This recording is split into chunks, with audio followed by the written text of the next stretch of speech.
man to do his thing. Let him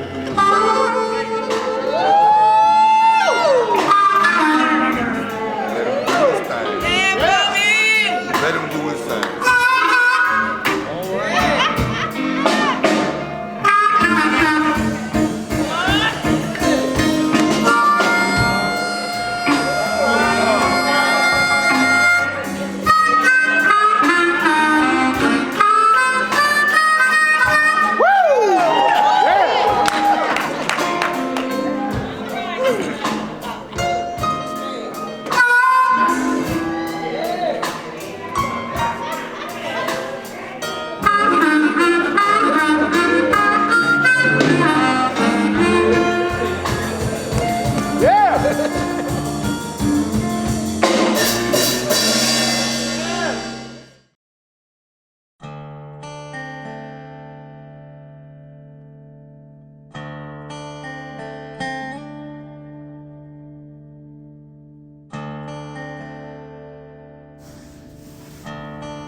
Rosemary Hull grew up in Union Parish, Louisiana, but now lives in Port Washington, Maryland. The following are her memories of the juke joint. My father was Mr. T.J. Hull. He was known as one of the biggest bootleggers in northern Louisiana. He would cross the border to Arkansas and purchase alcohol to sell to the juke joint owners. He also had a distillery in order to make homemade whiskey to sell to the juke joint owners. Now, he was not the only bootlegger in the parish, so therefore there was competition for business from the juke joints. There were several juke joints in Union Parish: the Hole, the Green Light, Miss Cooper's Place, Junior Payne's Place, Live Ann's in Lisbon over in Claiborne Parish, the Hill. Well, it was debatable as to whether it was in Union Parish, Louisiana, or Union County, Arkansas. I remember that one of the juke joints was an old log cabin in the woods. And there was food served there, mostly fried chicken, hamburgers, and hot dogs, but occasionally other meats were prepared. Non-alcoholic drinks were available, such as Cokes, tea, lemonade, but alcohol was the preferred drink. People danced, ate, and played games such as dominoes and cards. Most of the time, the music was provided on a record player, but ever so often, local talent would perform live. A popular group at the time was a group of young men from El Dorado who would show up and perform. There was no charge for admission until the live talent was there. The owners always made enough money from selling food and drinks to not charge admission. The juke joint experience was being fun and carefree. Me and my friends would dress up and dance all night long. There was one time that I recall of violence. Occasionally someone would get drunk and make a pass at someone else's lady, or someone would lose some money gambling. Because most of the juke joints were in the woods, the police usually didn't bother them. Now, although most juke joints were black establishments, the one called the Hill served both blacks and whites, but segregated by rooms. The blacks were in one room, the whites were in another room, and the kitchen, well, it was in the middle.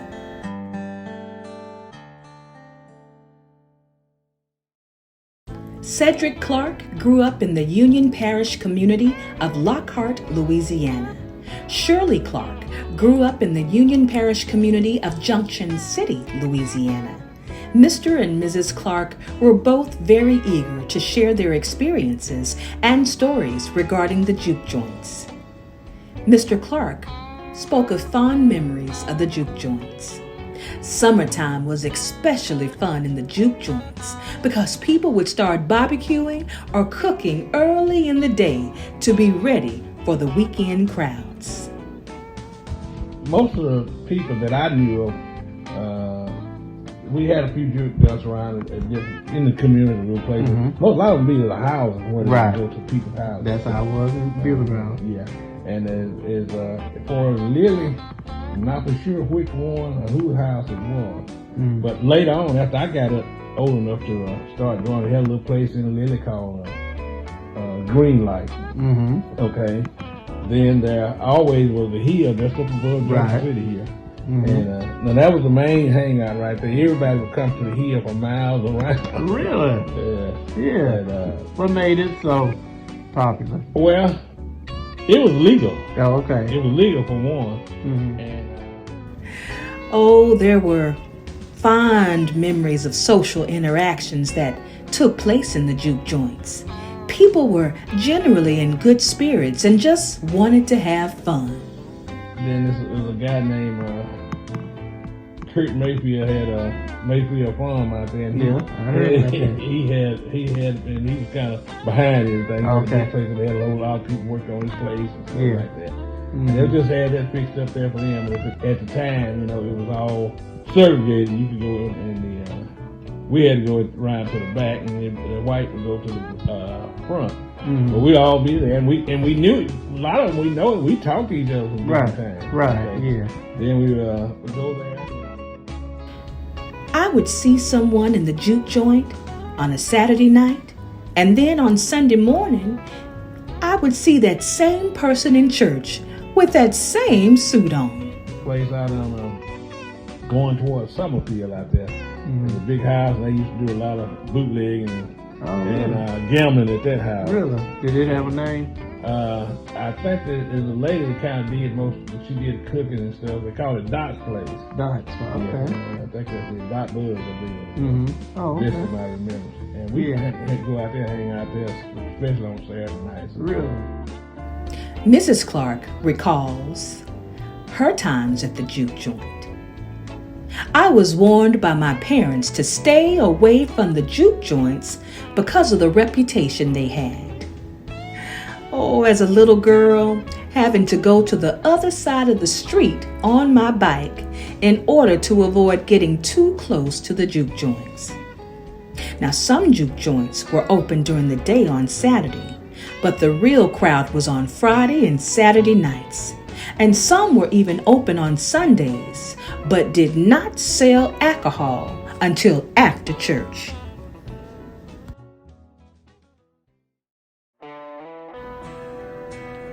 Dr. George Hertz was born and raised in the Union Parish community of Lilly, Louisiana, and was a 1960 graduate of West Side High School. He recalls his juke joint memories. I remember Miss Cooper's place in Bernice, Louisiana. Now, the one thing that comes to mind is the fried chicken. Well, people didn't go to that too much. There were what we call Saturday night barbecues. Now, people went to those because generally they buy something. Maybe a sandwich called a barbecue sandwich may cost 25 cents. Right. But people would go to that and they would listen to Randy's Record Mart. Now, what is that? That's AM radio. Now, I was the 12th of 14 children, so I did not attend the juke joints as much as my older siblings. But oh, I recall many stories passed down by them. Mayor Xanthi Seals, as well as Ford Museum board members Vince Dawson and Darden Gladney, recently spent a morning with Mr. Linwood T. Seals, discussing his musical career and how it had taken him all around the world. He said, "I started playing in a little church when I was about 6 years old, but had a permanent job where they paid me some money when I was 12 years old. I will be 88 years old in December of this year, and I still play for my home church." After graduating from Homer Colored High School in 1953, Mr. Seals went to Grambling to play quarterback for the football team. He recalls, "At 196 pounds, I was sent over to the band.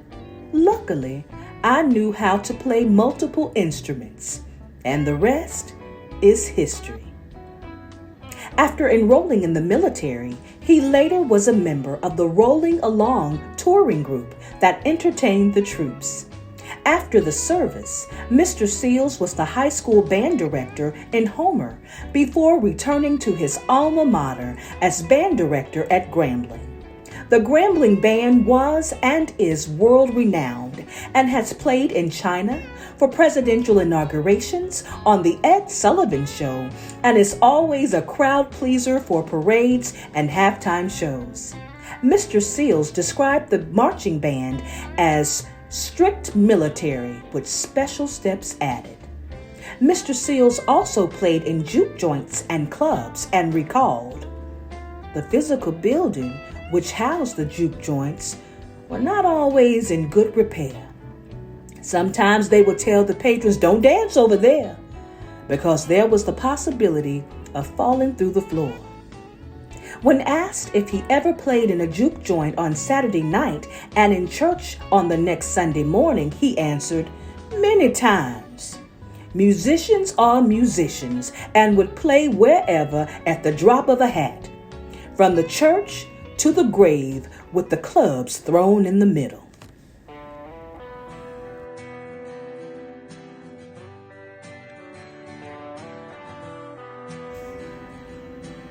Maxine Harris Matthews was born and raised in Homer, Louisiana, in Claiborne Parish.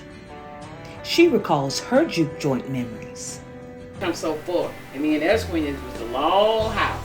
Oh, okay. It was a long house. So people stayed in the house. Yeah. But there was a juke joint, whatever you want to call it, really? thing. Yeah. Oh, There was a okay. little trail we used to come through. My mama said, "Keep on walking. Don't be looking up in there. You grown people." You would hear all that old time and music, all that old. You know that old. When I was 10 years old, I went to a juke joint to buy a hamburger. My mama used to do. My mama did too. She used to go to sleep, and when she be laying on the sofa, she would hit. When she do that, I knew she was going out. Yeah, that's So, enough to put her out. Yeah, I tell my sister now. I said, "Okay, go, wait." And they said, "Well, go on to the White's and get a hamburger." We had to pitch around so we could make enough change to buy some hamburger. Yeah. So I would tip on up there, and I would sneak down in the underground. Really? Yeah, I did. So you dancing? No, I didn't either. You didn't dance? No. What'd you do? I wasn't about maybe 10. 10? I used to sneak up in there. Yeah. And they said, "I'm going to tell Mr. Ernest. I'm going to tell Mr. Ernest your little face sat down up in here. Yeah. You know you're wrong. You know you ain't got to be down here. I'm going to tell you that." So that be the people that's down there having a good Yeah. time. See, they were the older. Oh, They were okay. older. Did they You had ever some come? old people, Yeah. and then some, you know, they were older than Like me, way teenagers, older than me. Yeah.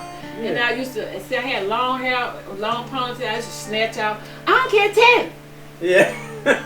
Then I come off down up in there. Then Well, how did you get there? Wow, we live across the street. Really? Oh, across the street. I walked, Okay. went through the trail. Yeah. I didn't go around the road. You can go around. Oh, Nah, okay. I go Really? through the trail. Yeah. I be watching, see who looking. Yeah. Go Then through you the go trail. in there. Yeah, I did. Really? So went on from there. You passed the front was why, you know, they had a jukebox there, Mm-hmm. and they would be dancing on the floor sometimes. The teenage girls, you know, Mm-hmm. and all they all on the outside, and then they be saying, "What you up here for?" My mama told me to come up here. Mm-hmm. I go in there. I just buy some cookies or something.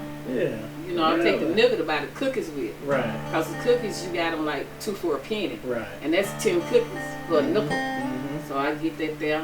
I come on out there, and the old lady be back up in there. She said, "You better go on to the house." "Yes, ma'am." But when I got old enough to go, Me and my friends, we would take my daddy's car and drive to Dodge City. Dodge City. Dodge City is on. D-O-D-G, This one is Dodge right on City. the Arkansas That's Louisiana right. line. That's right. So That's sometimes right. Louisiana claims it, but sometimes Arkansas claims That's it. right. Yeah. We used to go to Dodge City. You used to go to Dodge City? Really? What you do in Dodge City? Go to more Juke. Really? Yeah. What did you do in the Juke? Dance. You danced? Yeah. Really? Yeah. And so since it was technically on the Arkansas side, they didn't have to bootleg, right? I don't know what they did. You don't know about I that? don't know what they did. At that time, see, I didn't know about their drinking. I didn't fool with their drinking. Oh, you didn't fool with drinking. I tried to smoke. Oh, okay. Yeah, see, I okay. tried to smoke. Yeah. To make myself look really grown. Yeah, right. So did y'all go like a carload of y'all would get together? And No, go, But I know you didn't walk, because that's a long No. walk. I had a car. You had a car. Oh, Yeah, I had my daddy's car. Oh, Then I really? had got a little older. So did you And I take some used to friends take- with you? Oh, you don't take no load when you go nowhere. No, I took one girl. Really? One. How much did it cost to get in Dodge City? Ooh, been so long. It might have been $2 a dollar, No, something like okay. that. It wasn't no whole lot. Yeah. Up in there. Yeah. Yeah. No, see, my mama didn't know I know nothing about all that. Right. That girl did, but I didn't. Oh, okay.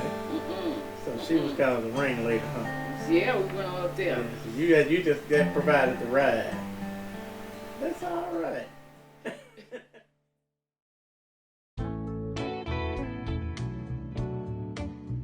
Mrs. Earlene Branch and Mrs. Patsy Holmes are sisters who were born and raised in the Union Parish community of Lille, Louisiana. Here are their memories. You ever heard of a place like that? The Red Top? Not Vernice, it was at Homer. Green light. The Green Light? Oh, really? Where was that at? That's right there where you turn off of 167 and go to Springfield. What kind of place was it? It was like a little juke joint. Oh, was it? Oh. We were not allowed to go to the juke joints.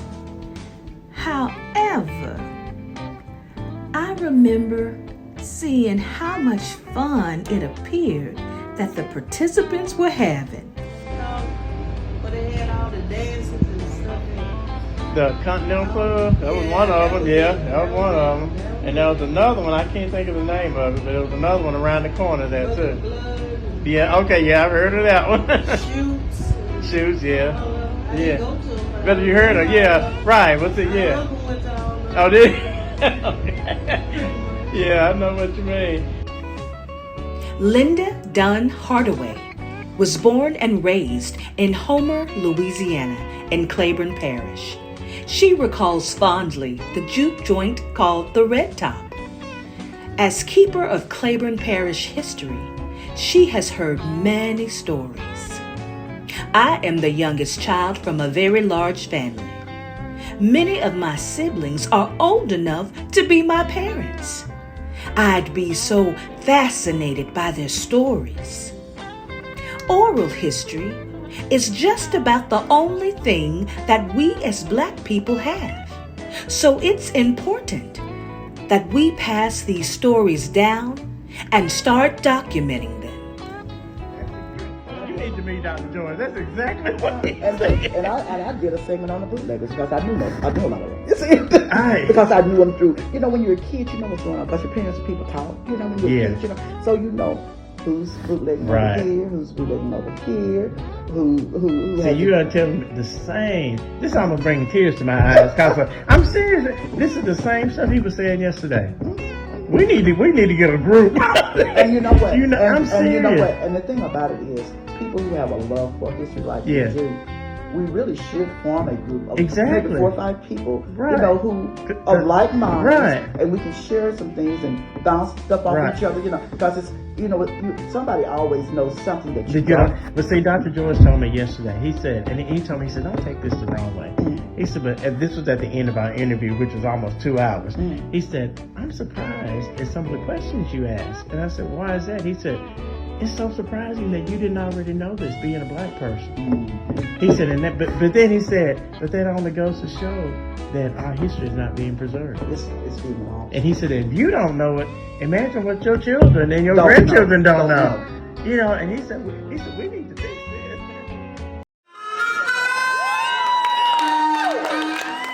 A great entertainer, it was no surprise that 89-year-old Bobby Rush gave an interesting, often hilarious, at times poignant, but always informative interview.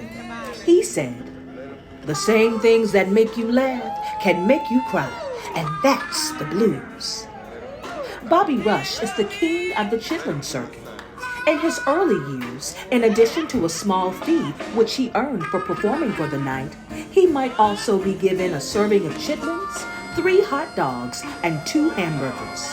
He would eat a hamburger and a hot dog, and then sell the remainder of the food to increase his earnings for the night. And I knew that where I come from at the chitlin circuit artist, this is what I knew, this is what I believed in, and I knew this was the root of what I do as a bluesman. And I knew that blues is the root of all music. If you don't like the blues, you probably don't like your mama. Right. I wanted to come back south so I could express my roots, where I was from, what I'm doing, because the chitlin circuit ain't just juke joint. When I came up, the chitlin circuit was something that you fed you for food. You had the chitlin, the intestine of a hog. That's what we had for food. I remember one time in 1951, 52, I was so good that the club owner would fix me 3 hamburgers, fix me 4 hot dogs, and 2 plates of chitlins. I would sell my chitlins, my 3 hot dogs, and 3 of my hamburgers, and eat the other 1 hamburger and a hot dog, and sell the other for 25 cents a piece. Yeah. That's how I made my money. I make sometimes $3 or $4 a night selling my chitlins plate and my hot dog and hamburger. It wasn't just about your ability to sing, play your instrument, dance, or even tell a joke that made you a success. It was your ability to entertain. But I said that to you to say this because I'm the same way now, man. I'm good at what I do. And I tell young people, if you're good at what you do, try to strive to be as best you can be at what you're doing. Because that's what I am.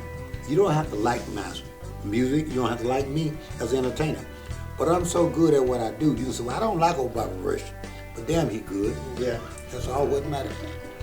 In one of his earliest auditions, he knew he was in trouble when he heard better singers and musicians being turned down.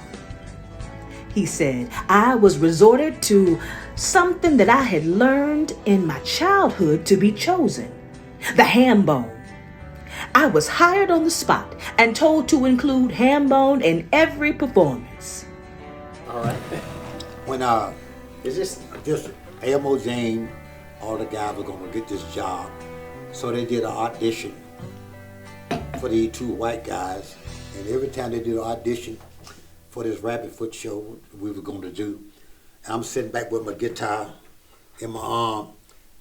Elmo James went in there and did his thing, come out, the 2 white guys said, "Man, y'all did well, man. You good guys, good boys."